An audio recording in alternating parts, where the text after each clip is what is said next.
Dr. Syed, first of all, happy Thanksgiving. We are here at the consulate premises. 2015, we were here in 2016. This is the second time that we are celebrating the Constitution Day here at the consulate premises. And it's beautiful to see we came from that country. And it's been now when we talk about India, India has been looked up very, very up. And we see, you keep seeing it like a social media is very active on activities that we do here, and the diaspora is engaged so much. So let's talk about today's afternoon. Yeah, I mean, today we just had the second Constitution Day celebrated in the consulate, and I was very happy to see such a large turnout, despite the fact that we are in the long weekend celebrating Thanksgiving.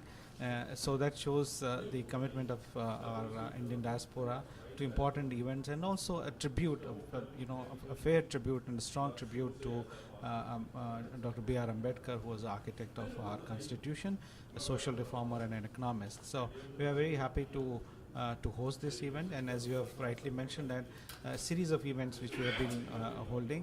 You were there last time, a few weeks ago. We had Sardar Vallabhbhai Patel's birth anniversary celebrated October 31st. So that was there. So I think so every month we are having different kinds of events.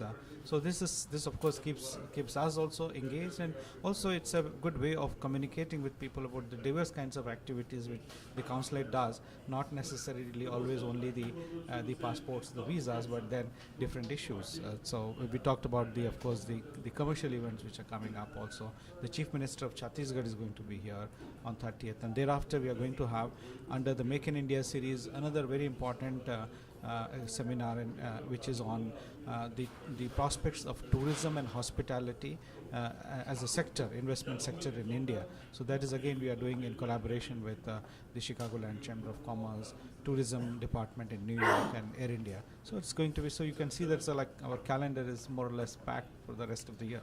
As we said, like you brought up the activities and coming up to the activities, because this is a holiday time, a lot of people are going back to the motherland, so much of activities happening, they take breaks, and so more load, and then you providing services, holiday time, OCI's requirements and the passports, and then how the balance happens with the family, friends, social engagements, and the official. No, I think it is always a challenge, because you see we have to, in public life we have to sacrifice much of our private life. That is true.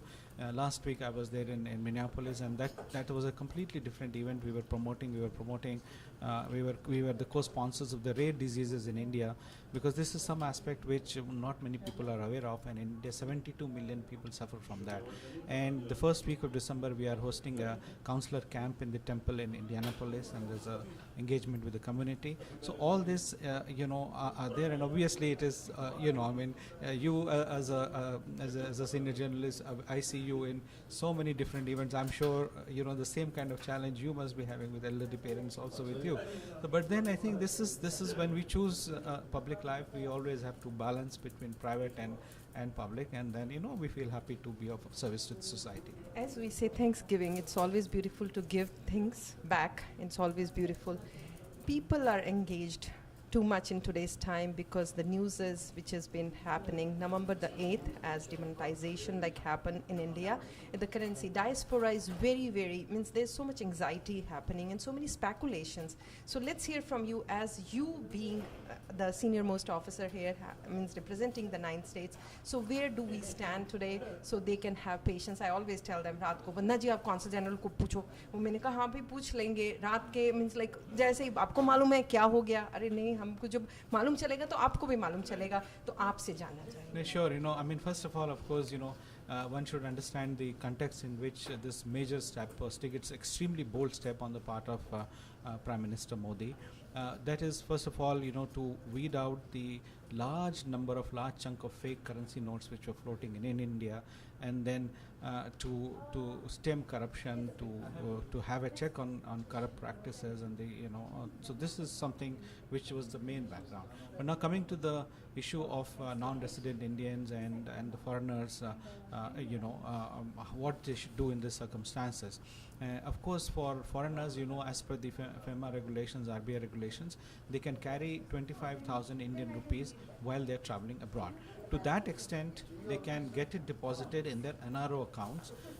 If they are not traveling, they don't have plans to travel, they can authorize somebody, who they, their relatives or friends, and who can carry their PAN card or Aadhaar card and things like that, and that can be deposited in the person's NRO account. So as far as depositing up to this limit of 25,000 is not an issue, whatsoever. That beyond 31st, and of course, government has made a provision that under RBI you can, deposit it.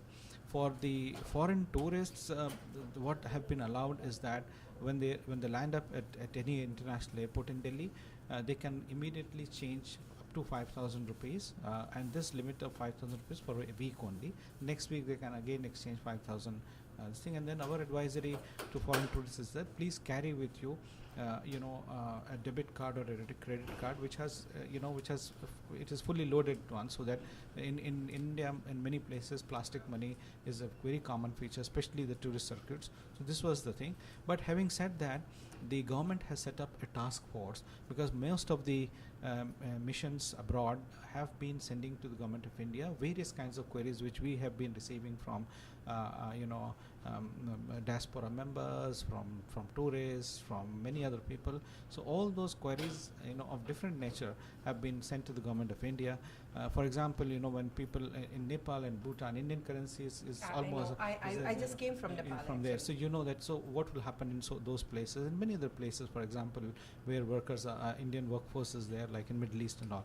So there is right now, as we are talking, there's a task force already constituted. It's an interministerial, highly empowered task force which is going into each aspect of this. And what we have been told by Government of India is that please expect some advisory very soon on all these matters. So I think I would leave it. Patience pays, and something beautiful is coming, and that's what we are seeing. Yes, because since it's a measure which I mean, I have not seen anybody taking this kind of measure, in my lifetime. I'm sure this is something extraordinary which has been done. So I think a little bit inconvenience over the a short period of time, which Prime Minister himself has said, 50 days, everything will change. So I'm basically an optimistic person. I hope that all the people who like India, who love India, who want India to prosper and come out of this vicious circle of corruption and fake currency would support this, and then bear with little inconvenience. And we are soon going to, as soon as we receive this, tell the media and put it on our social media and our website very soon. And that's what I say, there is no gain without a pain. Let's have a little pain and it'll be beautiful gain. Thank you so much. And I know we always bug you. I know we always bother you. But who else then? Thank you so much. It's my pleasure always to talk to TV Asia. And again, through your TV, I wish all the people very happy Thanksgiving and all the holiday season which is coming. Thank you so much. Thank you. तो आप लोग भी जा रहे हैं हैदराबाद के लिए? जी। आप लोग जा रहे हैं हैदराबाद?